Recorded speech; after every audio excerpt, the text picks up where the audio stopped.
सभी GC5 परिवार के निवासियों को दीपक संयोग शास्त्री का हाथ जोड़कर नमस्कार। साथियों, गत वर्ष जो GC5 के विकास को लेकर जद्दोजहद रही, गहमा-गहमी रही, उस गहमा-गहमी में मानवीय रूप के चलते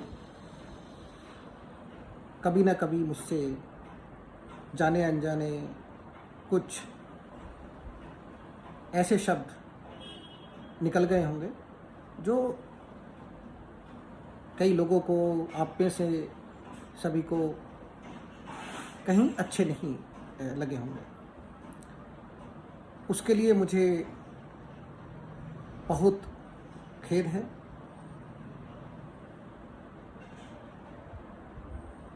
साथियों, मनसा न पहले, न आज, न आगे ये नहीं है कि किसी व्यक्ति विशेष को या एक व्यक्तियों के समूह को कोई भी हानि या क्षति पहुंचाना। प्रयास यही है कि सच और सामने आए और आप लोगों का जो पैसा है, हम लोगों का जो पैसा है हम दे रहे हैं, वो सही जगह पे लगे। बिल्डर से भी गतिरोध रहा है, ओपनली गतिरोध रहा है। लंबा समय बीत जाता है, हम भूल जाते हैं। आप में से कई लोगों ने, स्वयं मैंने भी और मेरे अन्य साथियों से मैंने प्रेरित होकर कई बार बिल्डर के खिलाफ में आवाज़ उठाई है और वो गतिरोध आज भी रहेगा। उसके अकाउंट की ऑडिट की जांच हो, इसका भी समर्थन हमेशा रहा है। साथियों, लेकिन अब जो मुद्दा है उसको मैं आपके सामने फिर से दोहराना चाहता हूं कि हमारे सम्मानीय साथी संजय राजपूत जी जो महासचिव हैं, प्रेसिडेंट जो अनुपम जैन जी हैं, उन्होंने बिल्कुल होशो हवास में सिर्फ एक अथॉरिटी के निर्देश पर जो दिया गया था कोर्सन्स को और प्रमोटर को कि आप नियमानुसार इनको हैंडओवर दें, उन्होंने कब्जा कर लिया। अब इसको चैलेंज कौन कौन कर सकता है? या तो बिल्डर करे या निवासी करें। बिल्डर चैलेंज क्यों करेगा ये भी आप जानते हैं। वो नहीं करेगा क्योंकि उसके तो सीधे सीधे 7 करोड़, और अगर संजय जी की भाषा में बोले जाए तो 72 करोड़ सीधे सीधे बच रहे हैं। क्योंकि यही लोग जो आज गाँव में हैं, ये पिछले 7 सालों से वकालत कर रहे थे कि हम इस पर लीगल जाएंगे और ऑडिट कराएंगे, लेकिन सत्ता में आने के बाद में अभी 7-8 महीने हो गए, 7 साल पहले लगाओ, कभी नहीं गए लीगल, 7 महीने और हो गए, ये कभी नहीं जाने वाले हैं। दूसरी पार्टी अगर इस चीज़ के खिलाफ में कोई कर सकती है तो वो है निवासी। हम सभी अपने कामकाज में बहुत व्यस्त रहते हैं, सभी लोग इसमें आगे नहीं आ पाएंगे। और जो लोग, लेकिन मेरे आपसे निवेदन है, जो लोग आ रहे हैं, आप कैलकुलेट कर सकते हो कि उनका अपना स्वार्थ है, अपना स्वार्थ नहीं है, लेकिन आप ये सोचें कि आपका भी पैसा लगा हुआ है। और अगर वो पैसा छोटा मोटा नहीं है, इतना पैसा है कि आपके 5th एवेन्यू का उद्धार हो जाएगा, यहाँ पे विकास के कार्यों की लाइन लग जाएगी, आपके फ्लैट की जो वैल्यू है वो कई गुना बढ़ जाएगी। तो वो मुद्दा है। 72 करोड़ ये लेके आए, बहुत अच्छी बात है, लेकिन समय सीमा नहीं बताएंगे, क्योंकि 7 करोड़ भी लाने की इनकी मंशा नहीं है। क्योंकि जो इन्होंने सेटअप किया अथॉरिटी के निर्देश पे, अब अथॉरिटी के पास में बताओ कंप्लेन लेके कौन गया है कि इन्होंने अवैध कब्जा ले लिया? बिल्डर क्यों जाएगा? बिल्डर की संपत्ति छीनी है ना, क्योंकि उसके तो 72 करोड़ बच रहे हैं इनके अकॉर्डिंग। हमारे अकॉर्डिंग तो 7 करोड़ ही हैं। इसलिए साथियों, मैं आपको कहना चाहता हूं कि ऑडिट की रट रखने वाले बिल्डर के खिलाफ में, मैं तो कहता हूं कि इन्हें बिल्डर के अकाउंट के खिलाफ में ऑडिट का रिक्वेस्ट डालना चाहिए, और नहीं ऑडिट करा रहा है तो लीगली जाके ऑडिट कराना चाहिए, जो ये नहीं कराएंगे। तो कम से कम जो ऑडिट मतलब हम ईमानदार का टैग लगाते थे, क्या वो लोग आज अपने पिछले 6 महीने के कार्यों का ऑडिट कराएंगे? कायदे के अनुसार इन्हें एक अब तक कई बार और कम से कम एक बार तो अपनी फाइनेंशियल रिपोर्ट सबके सामने रख देनी चाहिए थी। एक ऑडिटर ने ऑडिट किया था छोटा, स्वयं बताया कि वो ऑडिट आप भी देखोगे तो कोई भी देख जाएगा वो बहुत ही जेनरिक ऑडिट है, उससे बहुत सारी चीज़ें प्रोवाइड ही नहीं कराएगी। अगर ऑडिटर को ऑडिट की कुछ जो डॉक्यूमेंट प्रोवाइड नहीं कराए जाएंगे तो वो ऑब्जर्वेशन और रिकमेंडेशन जो प्रॉपर होती हैं वो दे ही नहीं पाएगा। वो उसने सब में लिखा हुआ ये नहीं मिला, ये नहीं मिला, ये नहीं मिला, ये कुछ कुछ छुटके चुनिंदा डॉक्यूमेंट मिले।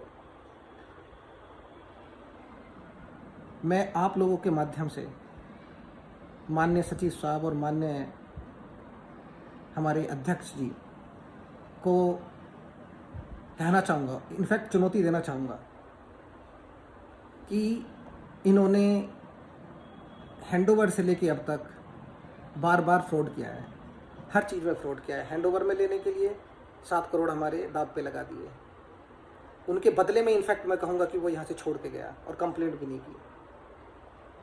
एप्लीकेशन लेके आए, हमारा डिस्प्ले मीटर क्या क्या यहाँ पे इंफ्रास्ट्रक्चर है जो पैसा लगा होता है वो बर्बाद हो गया। एजेंसी हायरिंग में कोई ट्रांसपेरेंसी नहीं है, पता नहीं अभी किसी एजेंसी का कितना कॉन्ट्रैक्ट है भी या नहीं भी है। सिक्योरिटी एजेंसी का तो सामने आया था बिल्कुल कि कोई कॉन्ट्रैक्ट ही नहीं है, अभी भी शायद बिना कॉन्ट्रैक्ट की चल रही होगी। साथियों, मैं इन्हें चुनौती देता हूँ आपके माध्यम से कि अगर ये अपना ऑडिट करा कर, थर्ड पार्टी ऑडिट, तो खुद से तो ये अपने को क्लीन कहेंगे। चोर कभी कहता है कि मैं चोर हूँ या मैंने चोरी की है, वो कभी नहीं बोलेगा। थर्ड पार्टी ऑडिट हाँ में क्लियर होके आ जाएगा कि कौन सच्चा है कौन झूठा है। अगर मैं झूठा हूँ, अगर दीपक संयोग शास्त्री झूठा है तो उसको शर्मिंदगी उठानी पड़ेगी और मैं पब्लिकली अपोलोजाइज करने के लिए तैयार हूँ और मैं इनको आजीवन अनकंडीशनली सपोर्ट करूँगा। और अगर ये सच्चे हैं तो क्या ये थर्ड पार्टी ऑडिट कराने के लिए तैयार हैं? ये फ्रॉड हैं, 420 हैं, कभी तैयार नहीं होंगे। अगर तैयार हो जाएं तो मुझे बताना, क्योंकि थर्ड पार्टी ऑडिट में भी ऐसे ही एजेंसी नहीं आएगी जैसे कि ये चुपचाप में वेंडर ले आए अपने और जो यहाँ पे करा रहे हैं। पता नहीं किससे, पता नहीं, वो तो जांच का विषय है, किससे क्या कमीशन लिया होगा, कमीशन नहीं लिया होगा। अंडर टेबल आजकल क्या क्या चलता है, कुछ चीज़ें ऐसे नहीं आती हैं, वो हमें भी आपको पता है क्या व्यवहारिक है, वो सब निकल कर आएगा इनकी कार्यकारिणी थर्ड पार्टी ऑडिट में। छोटा छोटा ये क्यों बच रहे हैं जीबीएम से, ये क्यों बच रहे हैं एजीएम से, ये क्यों नहीं दे रहे कोई भी रिपोर्ट, क्यों सचिव साहब सारे डॉक्यूमेंट पे अपना ऐसे लगा के बैठे हुए हैं। अभी इनका एक बिजली का मुद्दा उठाया था, इन्होंने पिछला अपना एवरेज बता दिया। क्या एच ब्लॉक जैसी जगह पर 5 महीने में भरी गर्मी में सिर्फ 5,000 का बिल आ सकता है? साथियों, ये काफ़ी, और बहुत सारे लोग क्यों चुप हैं, वो हर में ही होते हैं। कुछ लोग हैं जो बार बार वोकल होके बोलते हैं, जिनको मैंने कभी नहीं देखा, मेल पे भी रिप्लाई करते हैं, जानबूझ के गंदी और अभद्र भाषा बोलते हैं जिससे कि हम भी प्रोवोक करें। कई बार मेरे से गलती हुई भी है कि उनको रिप्लाई करके। साथियों, उन्हें कुछ ना कुछ, जैसे 500 के आसपास मीटर ख़राब थे, उनके मीटर धीरे धीरे करके अभी भी ख़राब हो सकते हैं। वो मीटर में औसतन बिजली कितनी भी फूंको औसतन दी गई है। इस तरीके के छोटे छोटे लाभ देके कुछ लोगों को अपने फेवर में करके उनको तोते की तरह बुलवाया जाता है। जांच होगी, ये सब सामने आएगा। देखो, हम तो कोशिश करते ही रहेंगे, हो सकता है कि फिर से मतलब यही बने रहें और ये हो और चलता रहे, लेकिन कभी ना कभी सच जरूर बाहर आया है। सच शांत रह सकता है, दब सकता है, लेकिन वो कभी भी बहुत लंबे समय तक छुपा नहीं रह सकता। 6 महीने में, साल भर में, 2 साल में हम भी यहीं हैं, आप भी यहीं हैं, निकल के जरूर आएगा। और अगर ये ऑडिट करा रहे हैं तो अगले 15 दिन में ही निकल के आ जाएगा। नमस्कार।